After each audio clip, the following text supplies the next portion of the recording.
पर सर एक सवाल बड़ा ये भी बनता है, एक तरफ आप अपने क्षेत्र के अंदर एक बड़ी सोच को लेकर काम कर रहे हैं, कोशिश कर रहे हैं, जन आवाम आपके साथ है, लेकिन वहीं पर आप ही के प्रदेश की सरकार जो है वो 5,000 से ज़्यादा स्कूल बंद करने जा रही है।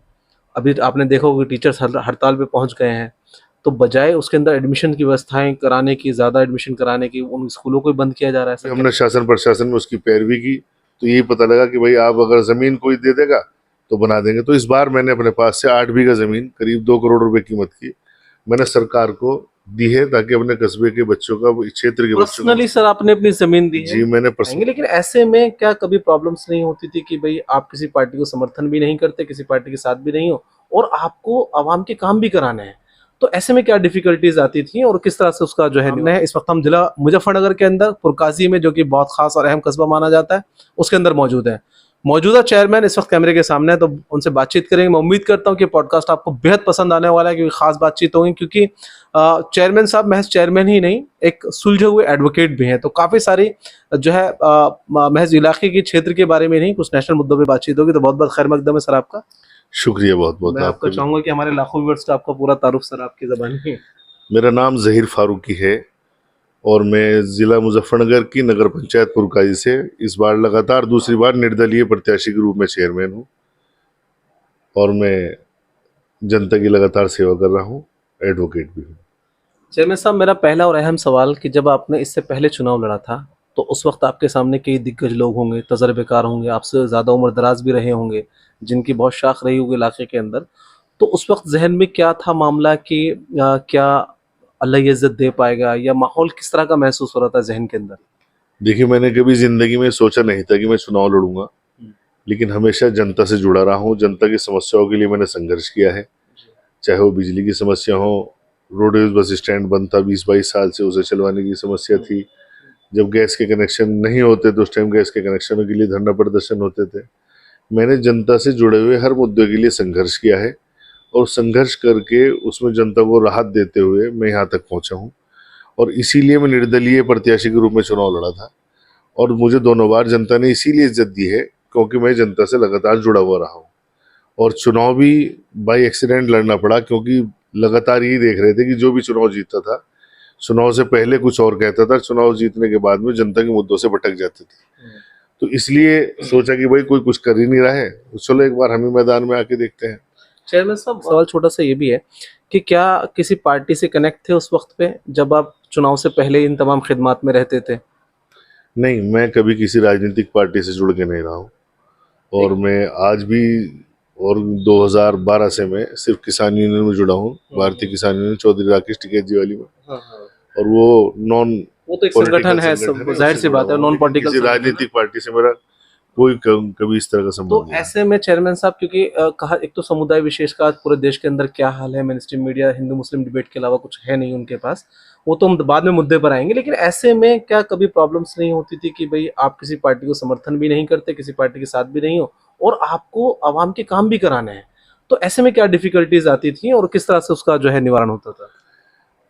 मुझे कभी इस तरह की परेशानियों का सामना करना नहीं पड़ा, क्योंकि जनता की समस्या होती थी, जेन्युइन समस्या होती थी और वो हर जाति और मजहब के लोगों से जुड़ी हुई है। जी जी। मिसाल के तौर पे रोडवेज बस स्टैंड बंद था, रोडवेज बसें पुरकाजी के अंदर आएंगे तो उसके अंदर हिंदू भी, मुस्लिम भी, सभी जाति धर्म के लोग जाएंगे। तो जब सभी जाति और धर्म के लोगों की मैंने लड़ाई लड़ी तो सभी लोग मेरे साथ खड़े रहे और ऐसी भी वो अधिकतर बात हुई कि मेरे साथ में यहाँ का हिंदू समाज ज्यादा लगा रहता है, मेरे लिए संघर्ष करते हैं। आपको रोक रहा, देखिए एक बात मैं अक्सर करके, जो आपके कमेंट्स भी थे और मैं लगातार जगह जगह से दिखा भी रहा हूँ, कि अगर समुदाय विशेष के भी कोई नेता है, कोई जिम्मेदार है, तो अपने इलाके के अंदर अक्सर करके उनकी सोच किस तरह की है वो आप तक मैं प्रेजेंट करने की एक लगातार कोशिश करता हूँ। यही दिल्ली से लगभग 150 किलोमीटर दूर एक और सोच और एक एजुकेटेड पर्सन किस तरह से अपने आवाम को, अपने क्षेत्र को संभाल रहे हैं और क्या सोच है वो आप तक प्रेजेंट कर रहा हूँ। यार जगह जगह मुसलमानों की मोब लिंचिंग हो जाती है, नाहक मारे जाते हैं एडवोकेट साहब, और क्या कभी जहन में आती है इस तरह की बातें, क्या क्या सोच है आपकी इसको लेकर? देखिए, समाज में अच्छे और बुरे दोनों तरह के लोग हैं और सभी जगह हैं। मुसलमानों में भी कुछ अच्छे और बुरे हैं, इसी तरह हिंदू समाज में भी कुछ अच्छे और बुरे हैं, लेकिन हमें अपना आपका प्रेजेंटेशन जो देना है वो देना है जो सही मुसलमान है, सही मुसलमान कैसा है। और एक सच्चा और सही मुसलमान पेश करना समाज में हमारे लिए जरूरी है कि हमारा कैरेक्टर क्या है, क्या हमें हमारा मजहब सिखाता है। अब जैसे कावड़ यात्रा आने वाली है, तो कावड़ यात्रा के अंदर पुरकाजी 75% मुस्लिम पॉपुलेशन वाला इलाका कस्बा है, और यहाँ जितनी कावड़ी आएंगी उसमें से 95% पुरकाजी कस्बे में से अंदर होके कावड़ जाएगी। खूब गैदरिंग रहेगी, एक तिल रखने की भी जगह नहीं रहती जिसे कहते हैं, और उसके सकुशल संपन्न कराने में सुविधाएं देने के अंदर सबसे ज्यादा योगदान मुस्लिम समाज का रहता है। और पिछले 7 साल से मैं उसे नेतृत्व करता हूँ, और सभी हिंदू और मुस्लिम समाज के लोग बढ़ चढ़ के उसमें हिस्सा लेते हैं और उसे सही तरह से पार कराते हैं, उसका समापन कराते हैं। इसी तरह बालाजी यात्रा हो गई, पुरकाजी के अंदर एक धार्मिक त्योहार है, और इसी तरह ईद बकरीद की भी है। ईद बकरीद भी है, तो हम ईद बकरीद पे भी करते हैं, होली पे भी करते हैं, दिवाली पे भी करते हैं। सभी हिंदू मुस्लिम सभी त्योहारों पे जब हम अपना प्रेजेंटेशन देते हैं, तो आज आप पुरकाजी में जाके आप कहीं भी चले जाएं, किसी भी आम नागरिक से पूछ लें, नेता तो देखो मुखालिफ होता है किसी न किसी के, पार्टीबाजी की बात है, लेकिन आम आदमी से हिंदू मुस्लिम किसी भी आज पूछ लें, सब आपको ये कहेंगे नहीं हमारी नगर पंचायत अच्छा काम कर दिया, चेयरमैन अच्छा काम करता है। चेयरमैन साहब, क्योंकि आप बीइंग ए एडवोकेट, आप एक एजुकेटेड पर्सन हैं, लॉ जानते हैं, कानून जानते हैं, और संविधान की ये सीधी धाराएं हैं, तो ऐसे में मेरा एक बड़ा सवाल ये भी है कि जो तमाम कानून के अधीन चीज़ें आती हैं, तो उसको कैसे आप मतलब डील करते हैं, या तमाम चीज़ों को लेकर चलते हैं? कि आपने कई जगह देखा होगा छोटी-छोटी इस तरह की घटनाएं होती हैं कि आज पुलिस प्रशासन जो है वो एक समुदाय विशेष का नाम, चाहे उसके तथ्य ना मिलते हों, तो उस तरह की काफ़ी परेशानियां आपके सामने ज़रूर आती होंगी, तो आप उस तरह की खिदमत किस तरह से पहुंचाते हैं लोगों तक?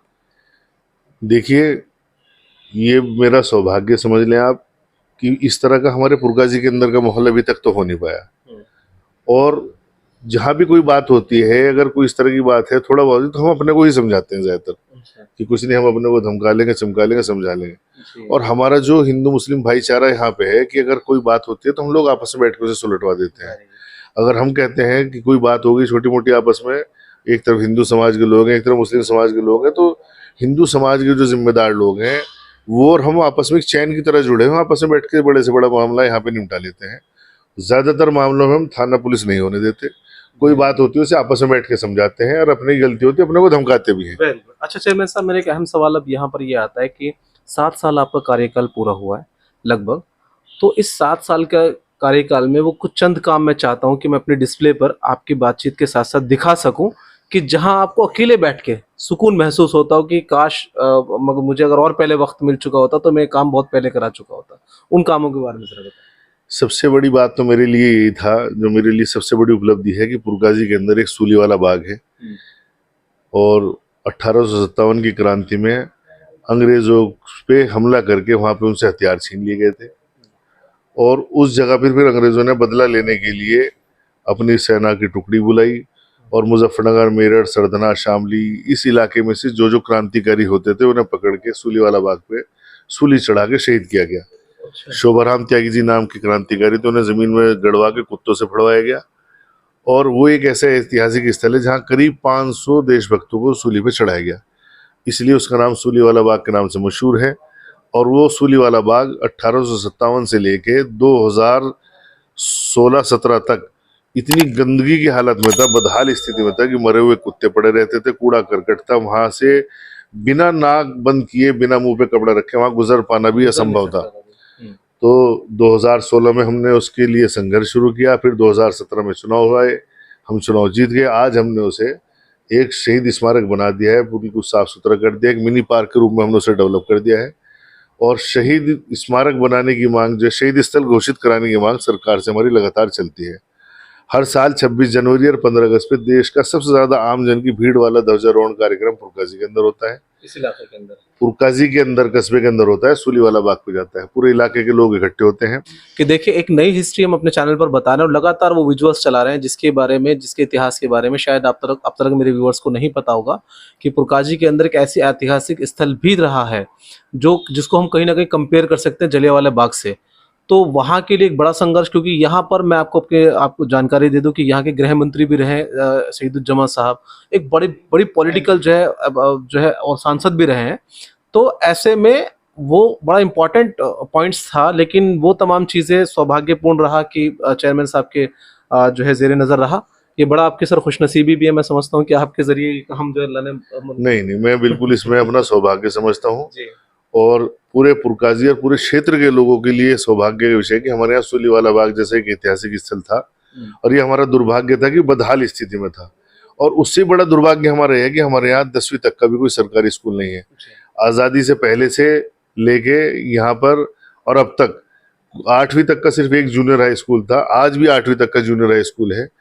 और जब भी हमने शासन प्रशासन में उसकी पैरवी की तो यही पता लगा कि भाई आप अगर ज़मीन कोई दे देगा तो बना देंगे। तो इस बार मैंने अपने पास से 8 बीघा ज़मीन करीब 2 करोड़ रुपए कीमत की मैंने सरकार को दी है, ताकि अपने कस्बे के बच्चों का, क्षेत्र के बच्चों पर्सनली सर आपने अपनी जमीन दी है? जी, मैंने पर्सनली अपने पास से एक जमीन। सेकंड, पहले तो मैं जरा पीसीआर से कहूंगा कि वो शहीद स्थल के विजुअल्स चलाएं, और दूसरी मैं इमीडिएट कहूंगा कि आप चलाएं प्लीज वो जमीन जो चेयरमैन साहब ने जो है यहाँ के बच्चों को एजुकेशन के लिए दी है, जो कि बड़ी उपलब्धि, और शायद उत्तर प्रदेश के अंदर ये मैं पहली तस्वीर आपको ऐसा दिखा रहा हूँ। और आप को एक बात और मैं कहना चाहूंगा इसके साथ साथ, क्योंकि बड़े पॉजिटिव इंटेंट के साथ, कि मुस्लिम समुदाय के एक मुस्लिम समुदाय से एक नेता है, लेकिन उसके बावजूद इनकी जहनियत देश प्रेम की है। सभी बच्चे चाहे किसी भी जाति धर्म के हो, उसके अंदर आप चाहते हैं कि आपकी पूरी जनता एजुकेटेड हो, बच्चे एजुकेटेड हो। देखिए, जब कॉलेज बनेगा, स्कूल बनेगा तो उसमें सभी जाति और धर्म के लोग पढ़ेंगे। अभी हमारे यहाँ एक राजकीय इंटर कॉलेज पुरकाई से बाहर एरिया में था, बाहर अदूर था देहात में, तो राजकीय इंटर कॉलेज की बिल्डिंग बन के तैयार थी, शुरू नहीं हो पा रहा था। तो हमने तत्कालीन डीएम राजीव शर्मा जी से उसकी सिफारिश करी, एप्लीकेशन दी, उन्होंने उसमें एडमिशन शुरू कराए। 350 बच्चों के एडमिशन हुए, लेकिन बच्चों के बैठने के लिए फर्नीचर तक नहीं था। तो डीआईएस ने हाथ खड़े कर दिए कि भाई फर्नीचर सरकार से आने में समय लगेगा और अभी कॉलेज शुरू नहीं हो पाएगा। तो हमने जन सहयोग से और कस्बे के लोगों को बुला के बात रखी, हम सब लोगों ने आपस में इकट्ठा करके 350 बच्चों का करीब 4 लाख रुपए का फर्नीचर तैयार करा के जमी दिया। और 2 साल तक 5 अध्यापकों की अस्थायी रूप से मैंने वेतन अपने पास से दिया। आज वो कॉलेज चलता है लगातार, उसमें उसकी मानक क्षमता से कहीं ज़्यादा बच्चे उसके अंदर हैं, धारक क्षमता से ज़्यादा हैं। तो सभी धर्म, सभी मजहब के लोग उसके अंदर पढ़ते हैं। तो शिक्षा तो एक ऐसा ही क्षेत्र है, इसके अंदर सभी लोग लाभ उठाते हैं। सर मैं तो ये कह रहा हूँ कि बाबा जी ने भी कहा था, अम्बेडकर साहब ने, कि शेरनी का दूध है जो पिएगा दहाड़ेगा। आपने पिया, आप दहाड़ रहे हैं, लोगों की खिदमत कर रहे हैं, और शासन प्रशासन से लगातार मांग कर रहे हैं, अपनी डिमांड कर रहे हैं। अगर इसी कुर्सी पे कोई अनएजुकेटेड होता तो शायद उस तरह की चीज़ों को ना कर पाता, शायद, मैं नहीं कह सकता। लेकिन यहाँ पर सर एक सवाल बड़ा ये भी बनता है, एक तरफ आप अपने क्षेत्र के अंदर एक बड़ी सोच को लेकर काम कर रहे हैं, कोशिश कर रहे हैं, जन आवाम आपके साथ है, लेकिन वहीं पर आप ही के प्रदेश की सरकार जो है वो 5000 से ज़्यादा स्कूल बंद करने जा रही है। अभी आपने देखा होगा टीचर्स हड़ताल पे पहुंच गए हैं। तो बजाय उसके अंदर एडमिशन की व्यवस्थाएं कराने की, ज़्यादा एडमिशन कराने की, उन स्कूलों को ही बंद किया जा रहा है। सर कैसे देखते हैं? देखिए, एक व्यवहारिक बात होनी चाहिए, जो सही है वो सही है, जो गलत है वो गलत है। कई गांव और देहात आप ऐसे देखेंगे जहां सरकारी स्कूल है और मात्र उसके अंदर 2 बच्चे पढ़ रहे हैं, 3 बच्चे पढ़ रहे हैं, या 10 बच्चे पढ़ रहे हैं, उनके ऊपर 5-5, 6-6 अध्यापक हैं, जिनका लाखों, कई लाख रुपए वेतन महीने में जा रहे हैं। अगर वो आपस में 2-3 जगह के मिला के स्कूल एक जगह हो जाएंगे तो शायद बच्चों को भी आपस में पढ़ने में थोड़ा आसानी रहेगी, और अध्यापकों का भी जो खर्चे, एक जगह तो 6 अध्यापक हैं जहाँ बच्चे सिर्फ 5-7 हैं, और एक जगह जहाँ बच्चे ज्यादा हैं वहाँ अध्यापक नहीं है, तो उसका भी तो आपस में संतुलन बनाना पड़ेगा। बिल्कुल संतुलन बनाना पड़ेगा, लेकिन वहीं पर डिस्टेंस ज्यादा बढ़ जाएगा छोटे बच्चों के लिए, प्राइमरी के लिए। किसी के लिए पता चलेगा 3 किलोमीटर दूर हो गया स्कूल। दूसरी बात ये कि गवर्नमेंट की तरफ से कोई बच्चों को लाने ले जाने की व्यवस्था नहीं है।